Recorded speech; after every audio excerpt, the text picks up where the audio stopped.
Start.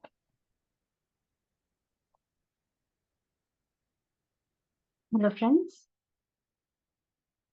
మళ్ళీ వర్తమాని భవ book సెషన్కి welcome. So ఈరోజు మన టాపిక్ క్రీస్తు మీ దివ్య ప్రత్యక్షతపు యథార్థము. క్రీస్తు మీ దివ్య ప్రత్యక్షతపు యథార్థము అంటే ఇక్కడ ఆ అంటే ఇక్కడ జీసస్ ని ఇమాజిన్ చేసుకోవాలా లేదా ఇంకొక గాడ్ ని ఇమాజిన్ చేసుకోవాలా అన్నది అక్కడ కాదు. ఇక జస్ట్ ఏంటంటే ఒక నేమ్ తీసుకున్నారు, బట్ ఎనర్జీ అనేది అంతటా ఒకటే, సేమే అది. ఓకే, సో ఇక్కడ మనకి ఏది నచ్చితే ఆ విధంగా తీసుకోవచ్చు. It's an energy. ఓకే, ఏ ఒక్క పదానికి అంటుకుపోవద్దు. మీకు మరింత అర్థవంతంగా అనిపిస్తే ప్రత్యక్షతకు బదులుగా క్రీస్తును మీరు పెట్టుకోవచ్చు. క్రీస్తే మీ దివ్యత్వము మరి మీ ఆత్మ అని కొన్నిసార్లు తూర్పు దేశాల్లో పిలువబడుతుంది. అంటే ఇక్కడ ఏం చెప్తున్నారంటే, ఏదైతే మన ప్రజెంట్ మూమెంట్ లో ఎనర్జీని ఏదైతే ఇచ్చేస్తామో, ఎక్స్పీరియన్స్ చేస్తామో దాన్ని నేమ్ పెట్టుకోండి కావాలంటే అని అంటున్నారు. కానీ నా వరకు అడిగితే అలా నేనే చేయొద్దు అని అనుకుంటాను నేను. ఎందుకు అంటే మళ్ళీ నేమ్ చేసాము అంటే మళ్ళీ ఒక ఇమాజినేషన్ లోకి వెళ్తాం, మళ్ళీ ఒక ఆకారం కావాలి మనకి. ఆ ఇమేజ్ ని మళ్ళీ విజువలైజ్ చేసుకొని అవన్నీ ఎక్కడెక్కడికో దానితో పాటు ఇంకెక్కడెక్కడికో మన థాట్స్ వెళ్తాయి. అవన్నీ అవసరం లేకుండా జస్ట్ విట్నెస్ ది ఎనర్జీ అంతే. అలా అలా చేయగలిగితే ఇట్స్ గుడ్ అని నా పర్సనల్ ఒపీనియన్. ఎప్పుడు కూడా అంటే ఈ హైఫై వర్డ్స్, ఈ ఈ పూర్ణాత్మ, ఆత్మ, హయ్యర్ సెల్ఫ్, ఈ కైండ్ ఆఫ్ వర్డ్స్ అనేవి ఉన్నాయి. They are there. మనం పేరు పెట్టుకున్నాం వాటన్నిటికీ కూడా. కానీ అదంతా కూడా ఒక ఎనర్జీనే. సో దాన్ని చూసే విధానం అనే దాంట్లోని మనం ఆ పర్స్పెక్టివ్ అనేది మార్చుకోవాలి. ఆ చూసే విధానం అనేది మార్చుకోవాలి. అంటే ఒక ఫిగర్ అనే దాన్ని ఇమాజిన్ చేసుకునే కన్నా just as a energy based గా ఇమాజిన్ చేసుకోవాలి. ఇనీషియల్ గా మేబీ మనకి ఆ డిపెండెన్సీ అవసరం అనుకుంటే చేసినా సరే, బట్ ముందుకు వెళ్తున్న కొద్దీ దాని నుండి మనం పూర్తిగా బయటకు రావాలి. బికాజ్ ఇక్కడ మెన్షన్ చేస్తున్న దీంట్లో ఆహ్, మనం కొన్ని ప్లేసెస్ లో క్రీస్తే నేను అన్న విధంగా అనుకుంటారు అని. ఇక్కడ క్రీస్తు అంటే ఏంటి? ముందుగా మనం ఏమనుకున్నాం? ఒక ఎనర్జీ అనుకున్నాం. రైట్? ఒక ఎనర్జీ, ఒక పూర్ణాత్మ ఆర్ పరమాత్మ, వాటెవర్ ఇట్ ఈస్, ఆ కాన్షియస్‌నెస్. ఆ కాన్షియస్‌నెస్‌ని ఆ కాన్షియస్‌నెస్ మనలోనే ఉంది అని అనుకుంటున్నాం. మనలో చాలా సార్లు మనం మన పెద్దవాళ్ళు వాళ్ళు చెప్పడంలో విన్నాం కదా! మనలో కూడా దేవుడుంటాడు అని. మనమే దేవుడు అన్నది ఆహ్, అంటే ఆ క్వాలిటీస్ అన్నీ మనలో ఉన్నాయి అన్న విషయం అనేది మనకి మనం రియలైజ్ అవ్వట్లేదు అంతే. ఆ క్వాలిటీస్ అన్నీ మనలో ఉన్నాయి. బికాజ్ మనం కూడా వచ్చింది అక్కడి నుండే.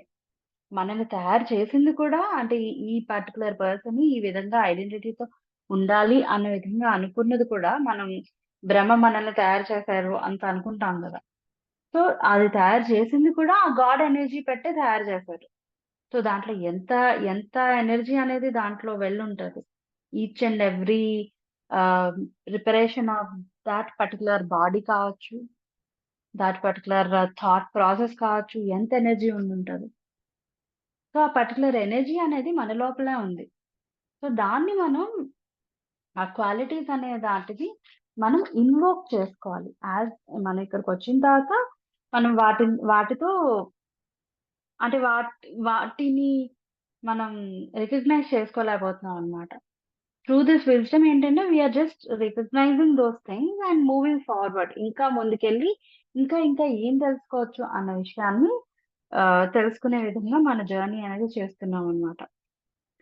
క్రీస్తుకి ప్రత్యక్షతకు గల ఏకైక భేదం ఏమిటంటే క్రీస్తు మీ అంతర్గత దివ్యత్వానికి సంబంధించింది. క్రీస్తు మీ అంతర్గత దివ్యత్వానికి సంబంధించింది.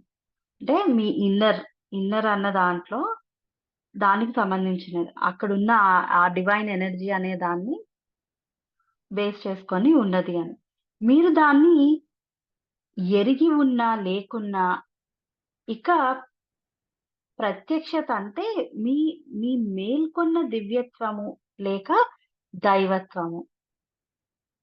అంటే లోపల మన డివైన్ ఎనర్జీ అన్న దాంతో లోపలే ఉన్నాం. మనలో గాడ్ ఉన్నారు అని అనుకున్నాం కదా! లోపలే ఉన్నాం మనం అక్కడ. కానీ ఇక్కడేంటంటే ఇప్పుడు మనం ఎక్స్‌పీరియన్స్ చేస్తుందేంటి? With our conscious mind. అంటే ఈ ఈ టైంలో మన ఈ మైండ్ అనే దాన్ని టువర్డ్స్ దోస్ క్వాలిటీస్ అనేవి మనం గైడ్ చేస్తూ వెళ్తున్నప్పుడు, ఈ కాన్షియస్ మైండ్‌లో ఉన్న ఆ డివైన్ ఎనర్జీ అనే దాన్ని మనం ఇన్వోక్ చేస్తూ ఉన్నాం అన్నమాట. ఓకే. క్రీస్తులో భూత భవిష్యత్తులు లేవని మీరు గ్రహిస్తే, చాలా వరకు క్రీస్తుపై ఉన్న అసత్యపు నమ్మకాలు, అనేక అపార్థాలు సుష్ సుస్పష్టం అవుతాయి. ఇక్కడ క్రీస్తు అంటే మనం ఒక ఫిగర్‌ని ఇమాజిన్ చేసుకోవట్లేదు అని ముందే చెప్పుకున్నాం కదా! ఇక్కడేంటి క్రీస్తు అంటే ఈ ప్రెజెంట్ మూమెంట్‌లో ఉన్న ఎనర్జీ అనే దాన్ని క్రీస్తు అని పేరు పెట్టుకుంటున్నారు అంతే. హ్మ్. మనం ఇప్పుడు దీంట్లో ఏంటి మనం మెయిన్‌గా తెలుసుకోవాలి? ముందు చాప్టర్‌లో గూడా మనం తెలుసుకుందేంటి? There is no time. అంటే టైమ్ అంటే భూత భవిష్యత్తు అనేది లేదు. ఉన్నదంతా ఈ ప్రెజెంట్ మూమెంటే ఉంది. ఆ ప్రెజెంట్‌లోనే మనం ఒక నిమిషాన్ని అటుని పాస్ట్ అని, ఒక నిమిషాన్ని ఇటుని ప్రెజెంట్ అని, మధ్యలో ఉన్న దాన్ని ఆహ్, ప్రెజెంట్ అని మాట్లాడుతూ ఉన్నాం. సారీ, ఇక్కడ రాంగ్ చెప్పినట్టున్నాను. ఒక నిమిషం అటుని ఆహ్, ఇటువైపు ఉన్నదాన్ని పాస్ట్ అని, ఒక నిమిషం అటు ఉన్నదాన్ని ఫ్యూచర్ అని, మధ్యలో ఉన్నదాన్ని మనం ఈ ప్రెజెంట్ అని కనుక్కుంటున్నాం. సో, ఇవన్నీ కూడా ఒకే సమయంలో జరుగుతూ ఉన్నాయి. ఆ విషయాన్ని మనం ఎప్పుడైతే డీప్‌గా అర్థం చేసుకుంటామో, మనకి చాలా విషయాల్లో మనకున్న ఫియర్స్ కానీ, అమ్మో! భవిష్యత్తులో ఇలా అయిపోద్దేమో అన్న కైండ్ ఆఫ్ ఫియర్స్ ఏమున్నా, దాని పట్ల ఏమైనా నమ్మకాలున్నా, వాటన్నిటి నుంచి కూడా మనం బయటికి రావచ్చనమాట. వాటన్నిటి మీద మంచి క్లారిటీ అనేది ముందు మనకి వస్తుంది. క్రీస్తు ఉండేవాడు, మరి ఇక ఉంటాడు అనే పదాలు ఆహ్, పరస్పర విరుద్ధమైనవి. క్రీస్తు ఉండేవాడు. క్రీస్తు ఇక ఇక ఉంటాడు అనే పదాలు పరస్పర విరుద్ధమైనవి. అంటే ఉండేవాడు, ఉంటాడు అంటే ఇదంతా పాస్ట్‌కి, ఫ్యూచర్‌కి సంబంధించింది. ఉన్నాడు గదా! ఆ ఎనర్జీ అంది ఉంది గదా! మనతోనే ఉంది గదా! మన లోపలే ఉంది గదా! సో, దాన్ని ప్రత్యక్షంగా మనం దాన్ని మళ్ళీ తీసుకురావాల్సిన నెసెసిటీ లేదు కదా! ఆయన 2000 సంవత్సరాల క్రిందటి మనిషి. తన సత్య ప్రకృతి అయిన దివ్య ప్రత్యక్షతను ఎరిగి గ్రహించినవాడు. కనుక ఆయన ఇలా అన్నాడు. అబ్రహాంకు ముందే నేనున్నాను. అబ్రహాం పుట్టక ముందే నేనుండేవాడిని అని ఆయన అనలేదు.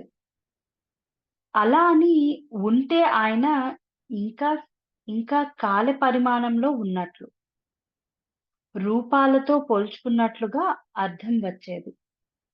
భూతకాలంతో మొదలయ్యే వాక్య వాక్యంలో నేనున్నాను అనే పదాల వాడుక అతి వేగమైన మార్పును అశ్వాష్ అశాశ్వతమైన పరిమాణంలో సాగకపోవటాన్ని సూచిస్తుంది. అతి గొప్ప గంభీరమైన జెన్ వంటి వివరణ బహు విషయకరమైన ఆలోచన ద్వారా కాకుండా జీసస్ ప్రత్యక్షత మరి ఆత్మ సంభవ్యతల అర్థాన్ని సూటిగా తెలియజేసేందుకు యత్నించ యత్నించాడు. ఆయన కాలం పాలించే చైతన్యపు పరిమాణాన్ని మించి కాలంలోని రాజ్యంలో కాలం లేని రాజ్యంలోనికి వెళ్ళాడు. లేని రాజ్యం అంటే ఏంటి? అంటే ఈ భూత భవిష్యత్తులు అనేవి లేదు. ఉన్నదంతా ఒకటే.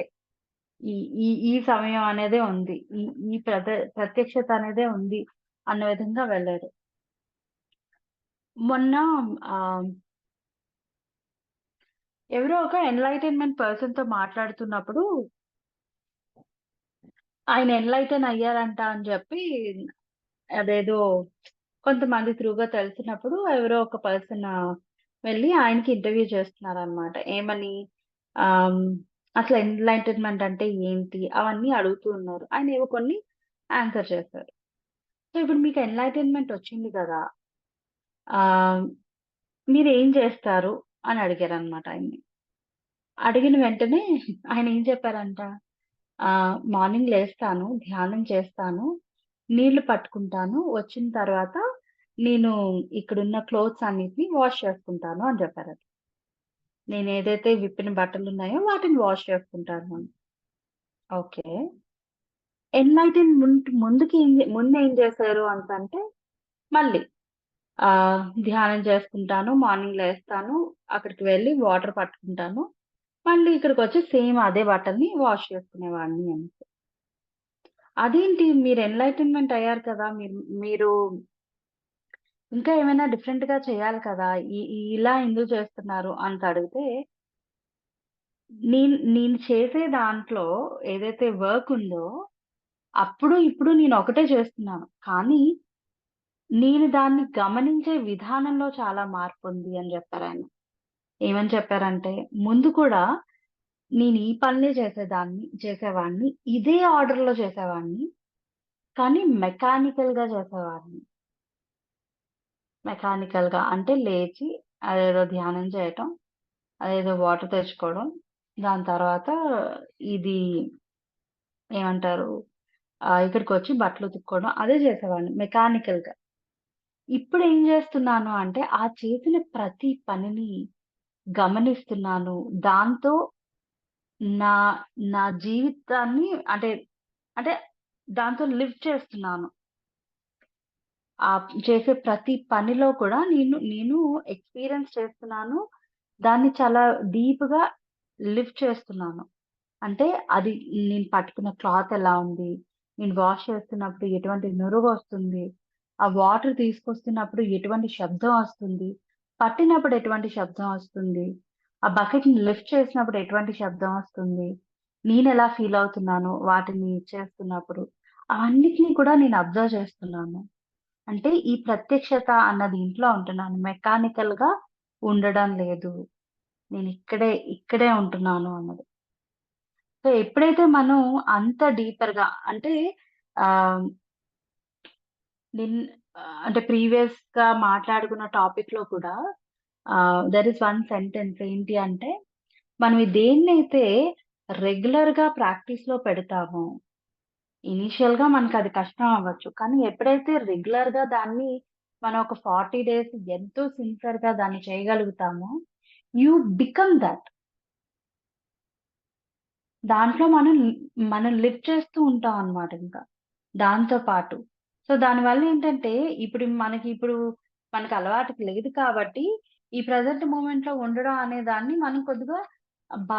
నేను పదే పదే నేను పాస్ట్‌లోకో, ఫ్యూచర్‌లోకో వెళ్ళిపోతున్నాను కదా! అన్న కైండ్ ఆఫ్ థాట్స్ అనేవుంటాయి. అదే మనం ఎప్పుడైతే ఈ వేలో ఇచ్చేస్తామో ఎప్పుడైతే మనం దీన్ని ప్రాపర్‌గా మన జీవితం అన్న దీంట్లోని ప్రాపర్‌గా దాన్ని అనలైజ్ చేయటం, అర్థం చేసుకోవడం, ఎక్స్‌పీరియన్స్ చేయడం చేస్తామో, మనకది పెద్ద బర్డెన్‌గా అనిపించదనమాట. ఇప్పుడు మనం చేసేదేంటి అంటే, దాని కోసం ప్రత్యేకిచ్చి ఒక 5 మినిట్సో, 10 మినిట్సో ఈ టైంలో నేనిలా ఉంటాను అని చెప్పి అనుకోని మెల్లమెల్లగా ప్రాక్టీస్ చేస్తూ ఉన్నాం.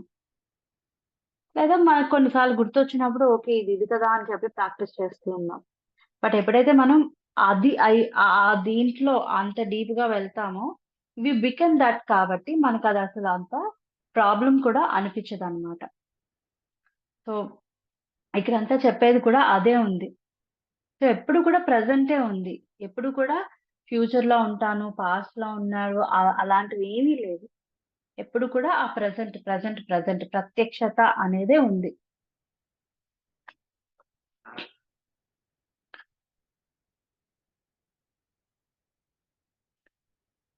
శాశ్వతపు పరిమాణము ఈ ప్రపంచంలోకి వచ్చింది. శాశ్వతత్వం అంటే అనంతమైన కాలం అని కాదు. దాని అర్థం కాలమే లేకపోవటం. మళ్ళీ చదువుతున్నాను చూడండి. శాశ్వతత్వం అంటే అనంతమైన కాలం అని కాదు. అంటే ఎండ్‌లెస్‌గా ఉంది టైం అన్నది కాదు. దాని అర్థం కాలమే లేకపోవటం. అంటే పర్మనెంట్‌గా అదే ఉంటుందన్నమాట. దేర్ ఈస్ నో మనం ఎలా డిఫైన్ చేసుకుంటున్నామో అలా ఉండదు. ఆ విధంగా జీసస్ అనే ఆయన క్రీస్తు అయ్యాడు. స్వచ్ఛమైన చైతన్యానికి వాహనంగా, ఇంకా బైబిల్‌లో భగవంతుని స్వని స్వనిర్వచనం ఏమిటి? నేనెప్పుడూ ఉండేవాడిని, నేనెప్పుడూ ఉంటాను అని భగవంతుడు చెప్పాడా? లేదు. అది భూత భవిష్యత్తులకు వాస్తవాన్నిచ్చేది. భగవంతుడు ఇలా అన్నాడు. నేను అనేది నేనే. I am that. I am. కాలం లేదు. కేవలం ప్రత్యక్షత.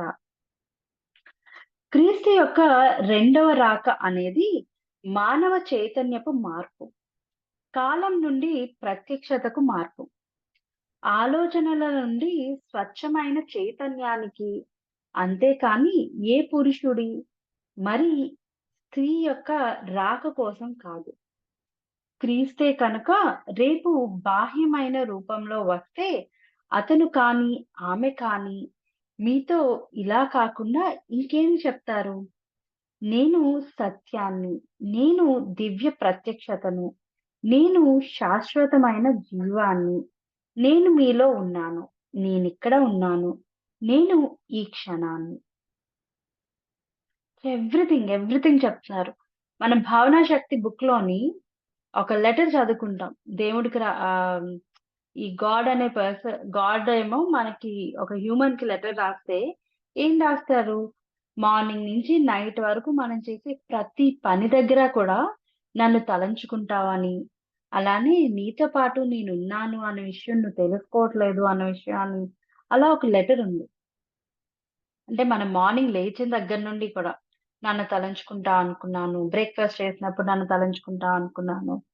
నువ్వు ఆఫీస్‌లో ఏదో చికాకొస్తే నన్ను బ్లేమ్ చేసినప్పుడైనా నన్నింకా పిలుస్తావేమో అనుకున్నాను. నువ్వు పిలవలేదు. జస్ట్ నా మీద కోప్పడ్డావంతే.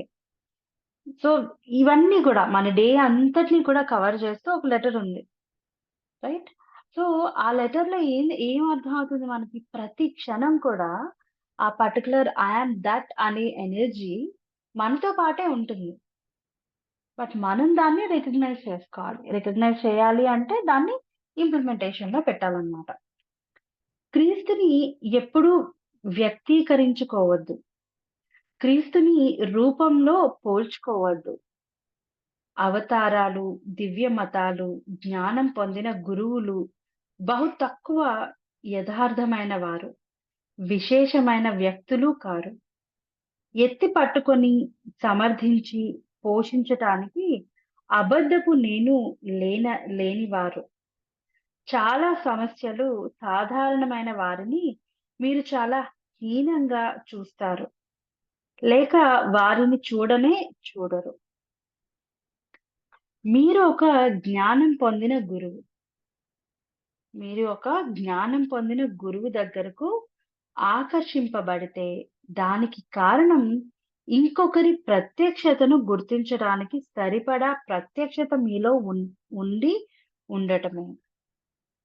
అంటే మనం ఒకళ్ళకి టువర్డ్స్ థట్ అట్రాక్ట్ అవుతున్నాము అంటే, మనం వాళ్ళు చెప్పే ప్రతి మాటని అర్థం చేసుకునే కేపబిలిటీలో మనం ఉన్నాము అన్న విషయం అనేది మనం గ్రహించాలి. మనం మనల్ని మనం ఎప్పుడు కూడా డౌట్ పడుతూ ఉంటాం. నాకది అర్థం అవ్వదేమో, అది చాలా హైఫైగా ఉంది. లేదా నేను చేయలేనేమో, నాకు నేను ఇంప్లిమెంట్ చేయడం కష్టమేమో, లేదా నేను వాళ్ళతో ముందు ఎళ్లి కూర్చొని మాట్లాడే అంత కేపబిలిటీ నాకు లేదేమో, నేను గైడ్ చేయలేనేమో, అవన్నీ కూడా చాలా చాలా చాలా మనం క్యారీ చేస్తాం. సో, ఎప్పుడైతే మన దగ్గరికి ఆ విషయం పదే పదే వస్తుందో, మనకొక విషయం అర్థం అవ్వాలేంటంటే, మనకి ఆ కేపబిలిటీ ఉంది కాబట్టి మనం టువర్డ్స్ టు థట్ డ్రాగ్ అవుతున్నాం. లేదంటే అసలు డ్రాగే కాము అనే విషయం అనేది మనం తెలుసుకోవాలి బాగా.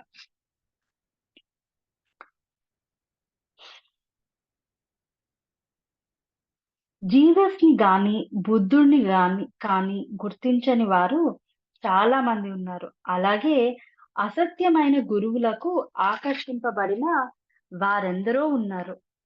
ఎప్పుడూ ఉంటున్నారు. కొద్దిపాటి అహం గలవారు మరింత అహంకారపూరితులైన వారి పట్ల ఆకర్షితులవుతారు. చీకటి వెలుగుని గుర్తించలేదు. వెలుగు మాత్రమే వెలుగుని గుర్తించగలదు. చీకటి వెలుగుని గుర్తించలేదు. వెలుగుని మాత్రం వెలుగు వెలుగు వెల్ వెలుగు మాత్రమే వెలుగుని గుర్తించగలదు. కనుక వెలుగు మీ బయట ఉందని గుర్తిస్తే, క్రీస్తు భగవంతుని పునర్జన్మ అయితే, మరి మీరెవరు?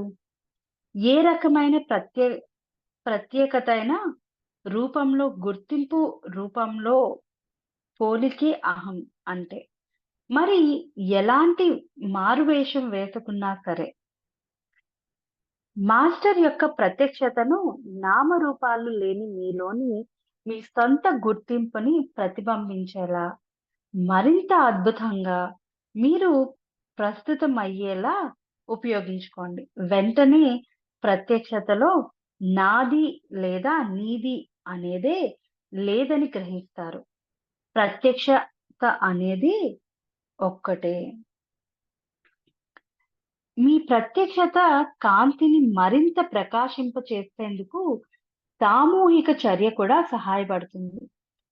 ప్రత్యక్షత ప్రత్యక్ష స్థితిలో ఉన్న ఒక సమూహంలోని వారు కలిస్తే గొప్ప ప్రకాశవంతమైన సామూహిక శక్తి క్షేత్రాన్ని ఉత్పత్తి చేస్తారు.